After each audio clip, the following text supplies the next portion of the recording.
Yo tout le monde, c'est une vidéo avant-match par rapport à la rencontre FC Séville-Barça qui va se dérouler dès ce samedi pour la Liga. Et ce match-là va se jouer à 16h45. Alors moi je vous le dis parce que je suis sûr qu'il y a des gens qui vont croire que le match il se joue à 20h ou quoi. Et ils vont le louper, moi je vous le dis déjà, n'oubliez pas, ne remerciez pas, c'est cadeau. Maintenant par rapport à la rencontre, l'enjeu il est quand même assez gros. On va commencer par ça parce qu'en gros il ne faut pas oublier que le Barça sur les trois prochains matchs, ils jouent clairement la saison. Il y a le Séville en championnat, puis il y a encore une fois le FC Séville, mais là c'est en Coupe du Roi, et puis il y a le PSG en Ligue des Champions pour le match retour. Donc ça va être trois matchs très très très importants pour le Barça, mais par rapport à celui-ci, en fait le Barça a 2 points d'avance sur le FC Séville, mais le FC Séville a un match en moins. Et en fait, si jamais le Barça gagne ce match-là, ils seront plutôt tranquilles, conforter la troisième place et mettront même la pression au Real Madrid. Parce qu'ils pourront même passer devant le Real Madrid après temporairement, oui, pour voir si le Real Madrid gagne son match ou non. Mais en tout cas, voilà, surtout qu'on sait qu'aujourd'hui le Barça est à 5 points d'Atlético Madrid. Mais je crois qu'ils ont encore un match en retard. Mais en fait, voilà, si jamais le Barça perd ce match-là, ils vont vraiment redescendre dans la quatrième place. Et là, ça va être compliqué. En plus de ça, le FC va prendre la confiance pour le match retour en Coupe du Roi demi-finale. Ça paraît compliqué. Parce qu'en gros, il y a un ascendant psychologique à prendre sur le FC Séville pour le demi-finale retour en Coupe du Roi. Plus aussi en championnat, va falloir assurer parce que pour moi, c'est des points beaucoup trop importants. Va falloir gagner face à tous les gros, c'est-à-dire Séville, Real Madrid, Atlético Madrid. Et si le Barça arrive à le faire, normalement, ils pourront gagner le championnat. Donc voilà. Maintenant, par rapport à la rencontre, on va commencer par parler du FC Séville et de leur forme actuelle. Alors, comme vous le savez, en championnat, franchement, ça déroule plutôt tranquillement. Ils ont enchaîné pas mal de victoires, tout ça. Ça marque beaucoup, ça encaisse très peu. C'est très, très solide dans le championnat. Maintenant, en Ligue des Champions, ils ont perdu 3-2 face à Dortmund, à domicile. Et c'est une défaite qui leur a fait mal, surtout qu'en première mi-temps, ils étaient menés 3-1. Et en seconde mi-temps, on a vu l'équipe Dortmund qui voilà, voulait juste assurer. Ils n'ont pas voulu vraiment terminer cette équipe de Séville. Et il s'est dit qu'ils se sont dit tout simplement qu'il y a le match retour. Et ils ne voulaient pas prendre trop de risques, tout ça. Mais en tout cas, voilà. Séville, au final, on a vu que face à un gros quand même, avec qui met beaucoup d'intensité, comme le Barça, ils ont beaucoup de mal. Le Barça aussi en Ligue des Champions, c'était la même chose, voire même pire. Mais après, pour moi, c'est pas une défaite catastrophique. Il y a Haaland qui a fait un match monstrueux, Dortmund aussi qui a été vraiment très impliqué. Ils ont vraiment fait un gros match, je trouve. Et pour moi, c'est pas une catastrophe pour eux, même si quoi, ils auraient dû espérer quand même de gagner ce match-là, tout ça. Mais donc voilà. Côté Barça maintenant, c'est quand même très compliqué. Franchement, c'est très compliqué parce que là, les 3 derniers matchs me rassurent absolument pas. Parce qu'on a d'abord eu un match face au PSG où on s'est fait humilier 4-1 à domicile, ça vous le savez. Après le match face à Cadix où on a proposé aucun jeu, il n'y a eu aucune solution. Tactiquement, on a été très très très faible côté Barça. Et puis le match maintenant face à Elche où si on regarde le score c'est 3-0, c'est beau, c'est bien, tout ça. Mais au final dans le jeu c'était beaucoup trop faible et pour moi c'est trop les individualités qui ont fait la différence.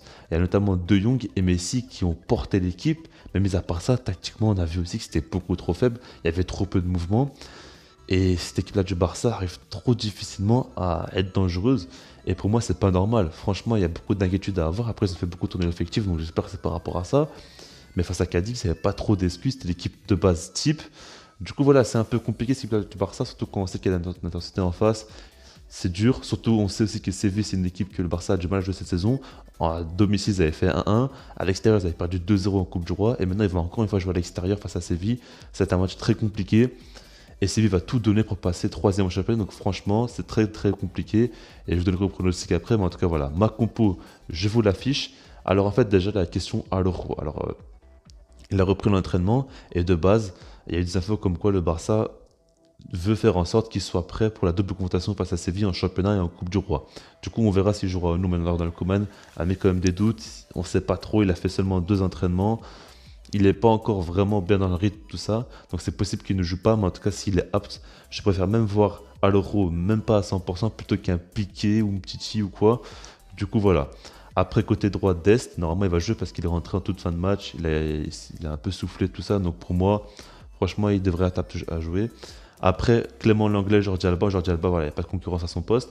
Maintenant, Clément Langlais, il a fait une grosse erreur face à Cadix encore une fois. Maintenant, franchement, à choisir entre lui et Umtiti, je prends quand même l'anglais. Parce que Umtiti, pour moi, c'est catastrophique de chez catastrophique. Alors que l'anglais, voilà, c'est un problème psychologique. Maintenant, Voilà, c'est compliqué, mais pour moi, je préfère quand même l'anglais. Après, il y a aussi Mingueza, mais pour moi, Mingueza aussi pourrait faire trop facilement des erreurs. C'est possible, franchement, ça ne me dérangerait pas qu'il le mette. Maintenant, moi, je préfère quand même mettre un Clément Langlais, qui pourrait notamment beaucoup apporter sur les phases arrêtées, même si qui fait énormément d'erreurs, mais bon, voilà, on va pas trop en parler.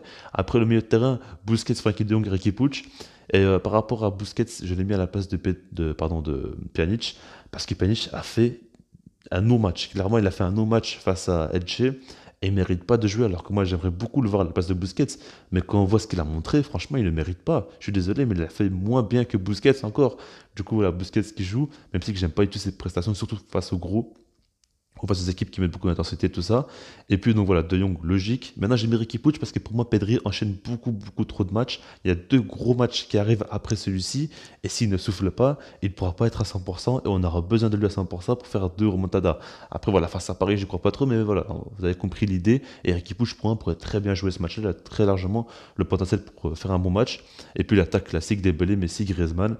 Griezmann a été reposé. Donc, j'espère qu'il sera en forme et qui va être efficace devant le but. Après Dembélé, il est plus du tout au top en ce moment. J'espère qu'il va retrouver un petit peu sa forme. Et puis Messi, lui, il est au top de sa forme, hein.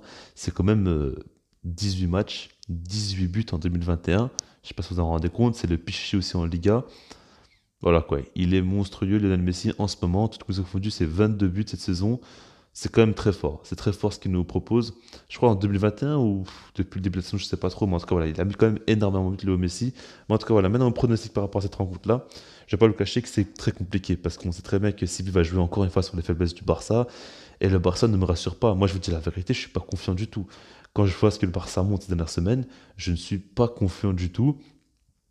Et même, enfin, je sais pas, mais je vois pas cette équipe-là du Barça vraiment faire aussi mal que ça offensivement. Et puis défensivement, c'est trop problématique. À chaque match, on a une nouvelle défense qui est alignée. Du coup, il n'y a pas d'automatisme. Et mentalement, les joueurs ne sont pas sereins. Alors, Roux faisait beaucoup de bien, mais depuis qu'il est blessé, franchement, c'est une catastrophe en défense. Parce qu'on sent que les joueurs ne sont pas du tout confiants. Les latéraux n'osent pas monter. Offensivement aussi, Dembélé et Griezmann ne sont plus du tout au top, donc c'est compliqué. On repose le jeu énormément sur Messi, et Messi ne pourra pas faire des miracles face à des équipes aussi bien organisées que Séville, tout ça. Du coup, franchement, j'ai du mal à imaginer vraiment le Barça être au-dessus. J'aimerais de tout cœur qu'il gagne, mais franchement, moi, je verrais bien un match nul pour ce match-là. Après, voilà, laissez-moi un commentaire, sinon moi, je vous dis peace.